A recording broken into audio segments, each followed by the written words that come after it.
Bonjour tout le monde, ici Geoff qui vous souhaite la bienvenue à un autre épisode de Ukulele Aerobics. Aujourd'hui, semaine 9, jour 7, comme tous les dimanches, c'est la journée du Méli-Mélo.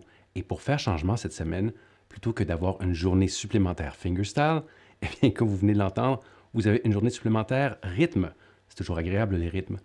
Plus spécifiquement, aujourd'hui, la technique que nous allons voir utilise les fameuses notes de passage, ou dans ce cas-ci, accords de passage, tels que nous en avons parlé pas plus tard qu'hier. Et l'objectif d'utiliser ces accords de passage, c'est quoi? C'est de rendre plus intéressantes ou moins ennuyeuses, ça dépend du point de vue, les chansons où vous allez demeurer sur le même accord pendant un certain temps. Alors, je vous montre comment tout à l'heure, mais tout d'abord, allons-y avec la démo avec métronome, c'est parti! Pour reproduire l'exemple audio du livre, ajustez votre métronome à une vitesse de 110 BPM là où chaque clic vaut une noire, ou si vous préférez, là où chaque clic vaut un battement de pied, comme ceci.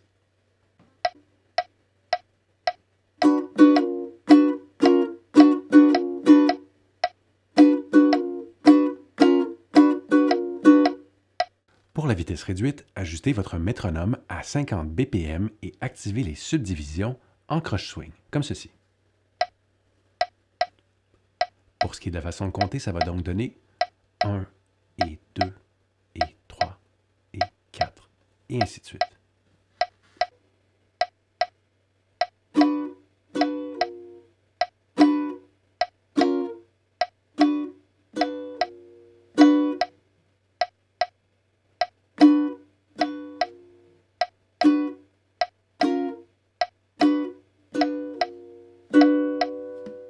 Afin de se préparer à faire cet exercice, comme c'est le cas pour toute bonne journée de rythme qui se respecte, commençons donc tout d'abord par clarifier la rythmique. Alors pour ce faire, on se rappelle qu'on vient tout bonnement légèrement étouffer les cordes en déposant les doigts, mais sans appuyer, pour avoir un son percussif comme ceci. Et la rythmique, si on fait fi des accords, des déplacements, des barrés et de toutes ces choses, eh bien, ce que ça donne, c'est...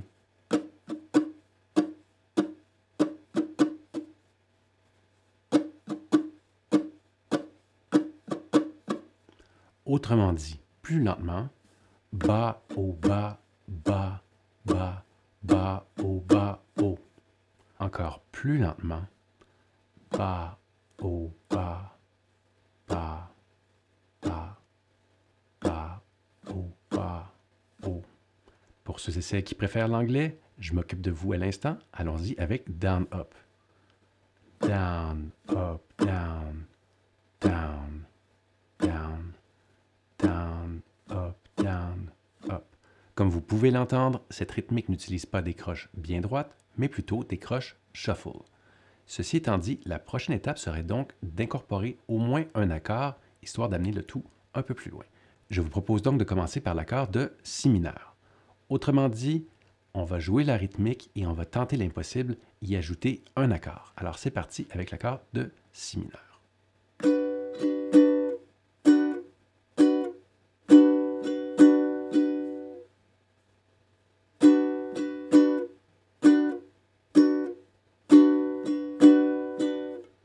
Plus lentement.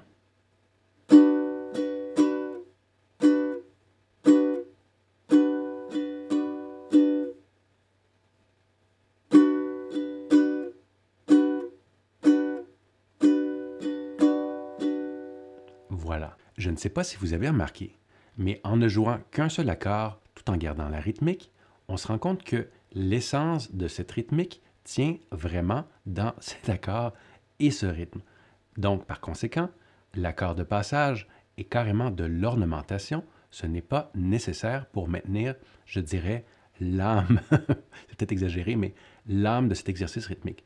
Ce qui fait donc en sorte que si jamais c'est plus difficile pour vous de faire les accords glissés, alors contentez-vous, une option peut-être un peu moins avancée, de juste vous concentrer sur avoir la bonne articulation, d'étouffer les cordes au bon moment, sans vous préoccuper des glisser. Vous y reviendrez plus tard lorsque vous vous sentirez prêt et prête. Alors, allons voir le détail de cet exercice. C'est parti! Allons-y donc une étape à la fois.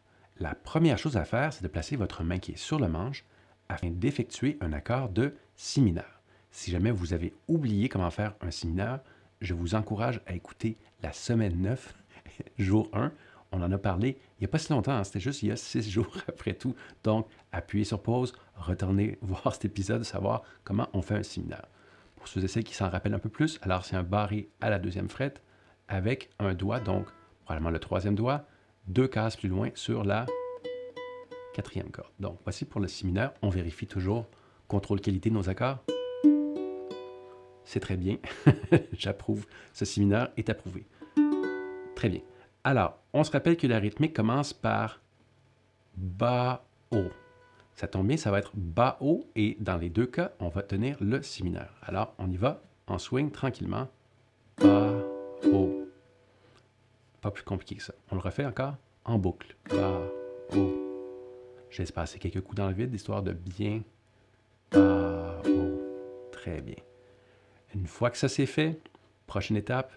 Alors, après le deuxième haut, ici, enfin, le premier haut, devrais-je dire, donc bas-haut, ce que vous allez faire, c'est que vous n'allez pas jouer les cordes lorsque vous redescendez, mais vous bougez quand même la main. On se rappelle, hein, course de rythme 101, cette main ici n'arrête jamais, jamais, jamais, jamais.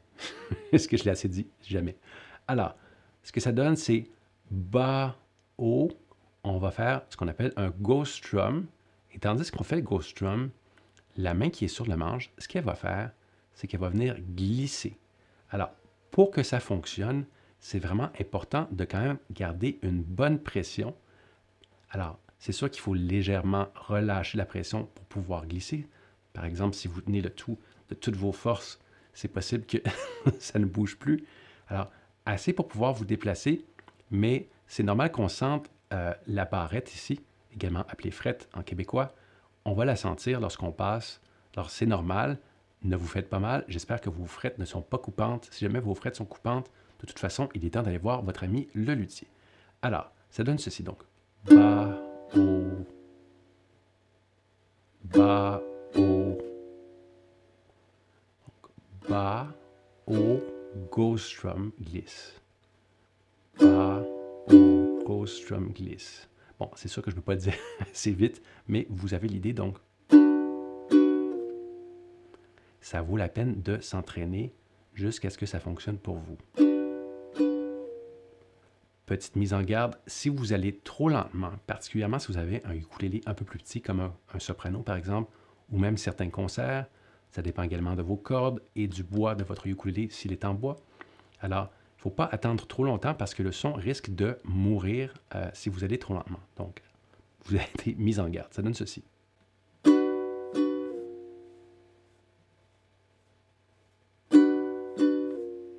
Plus lentement. Encore plus lentement.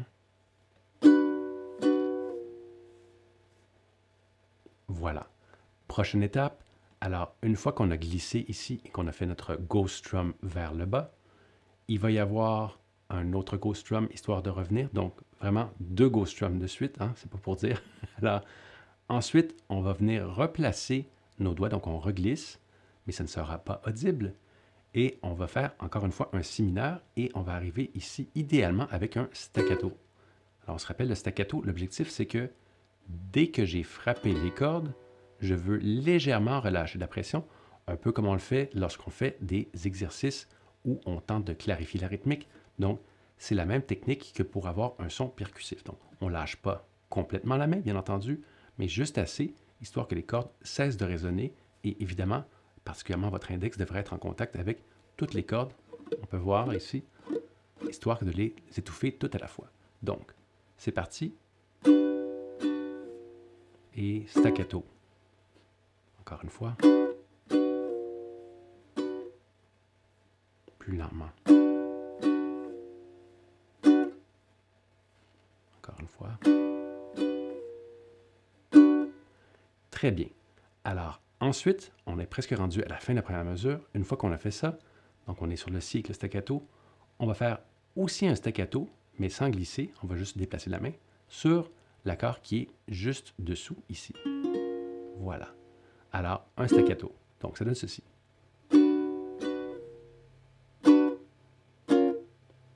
Encore une fois, plus lentement.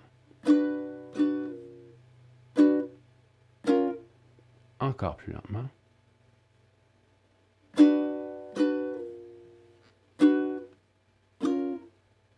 Très bien.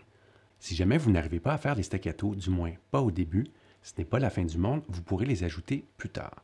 Dans ce cas-là, l'exercice va plutôt sonner comme ceci.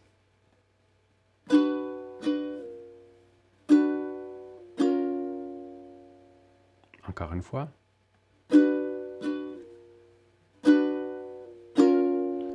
Bien entendu, c'est beaucoup moins élégant, ça punch moins, ça swing moins, mais c'est un excellent point de départ et ça reste un excellent exercice. En fait, c'est pas du tout facile de faire ça, peu importe la façon dont on s'y prend. Alors, encore une fois, protégez votre motivation, armez-vous de patience et vous y arriverez, je vous le promets. Si jamais ce n'est pas le cas, comme à l'habitude, écrivez-moi, je vais m'occuper de vous aider. Donc, on passe maintenant à la deuxième mesure. Pour la deuxième mesure, on repart le tout sur l'accord de si mineur qu'on connaît si bien et on va jouer donc 2 coups de suite, donc bas-haut, bas-haut. Alors, après le bas-haut, et oui, exactement comme tout à l'heure, on va glisser pour avoir l'accord de passage de, dans le livre, ils disent la dièse mineur. Personnellement, je préfère si bémol mineur. On pourra en rediscuter une autre fois parce que le dimanche est une très mauvaise journée pour créer quelconque controverse, particulièrement une controverse théorique au ukulélé. Je pense que vous serez d'accord avec moi. Donc, retournons à notre deuxième mesure. Alors, ce qu'on va faire, on a dit bas, haut, et là, avec le ghost strum, on vient glisser. Bon, j'ai trop attendu, alors on la refait. Très bien. Encore une fois. Contrairement à ce qu'on avait fait lors de la première mesure, nous allons immédiatement ramener votre main qui est sur le manche en position de si mineur et sans que ça soit audible. Autrement dit, ce n'est pas un glisser vers le haut, on veut juste se dépêcher de la ramener. Pourquoi? Parce que, encore une fois, contrairement à la première mesure, nous allons jouer en remontant la main. Alors, on se rappelle pour le contexte que ce que je viens juste de faire, en fait, ce que nous venons tous de faire il y a un instant, c'était bas, haut, glisser, ghost strum.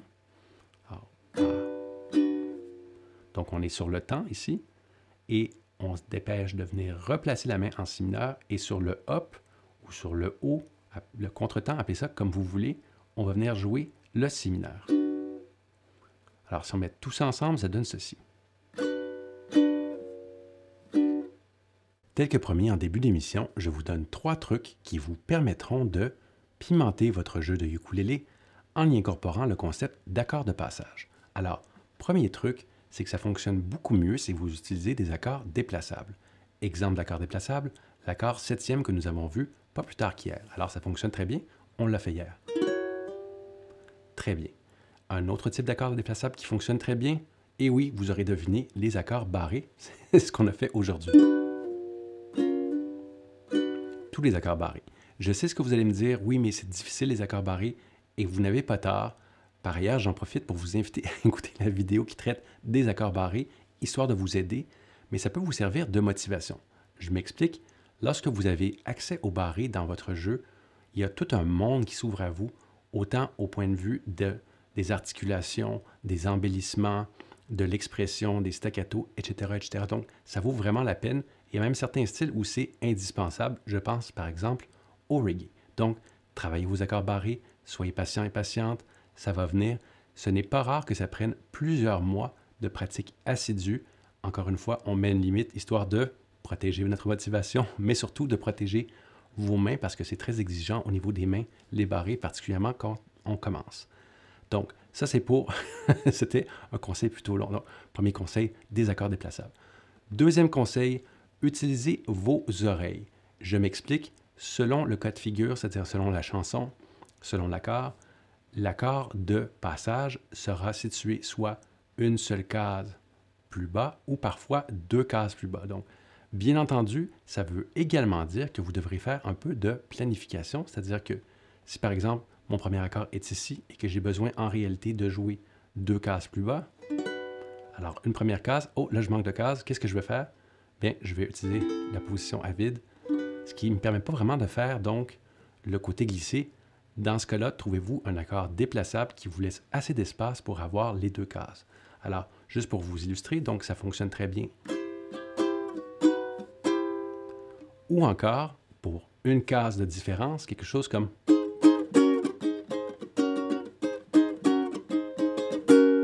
Évidemment, je n'ai pas fait les glisser, mais c'était encore le concept d'accord de passage puisque je ne reste pas très longtemps. Donc, avec un glissé, c'est un bon défi si vous voulez travailler ça à la maison avec 2 cases.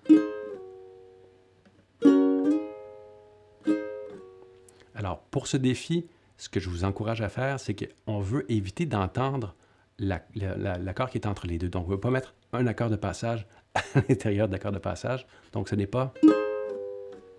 Ben, enfin, si c'est ce que vous voulez avoir comme son, c'est autre chose. Mais donc, ça veut dire qu'il faut se déplacer assez rapidement, mais il ne faut pas trop relâcher la pression non plus. Donc, ça prend des essais-erreurs. Vous essayerez ça à la maison avec différents accords, soit 1 ou 2 cases selon la situation. Le troisième concept, troisième conseil que j'ai à vous donner, c'est que, bien entendu, selon la chanson, parfois ça fonctionne bien vers le haut. Quand je dis vers le haut, c'est de grave vers aigu. Et quand je dis vers le bas, évidemment, c'est d'aigu vers grave. Donc, parfois ça fonctionne bien comme ça, vers aigu.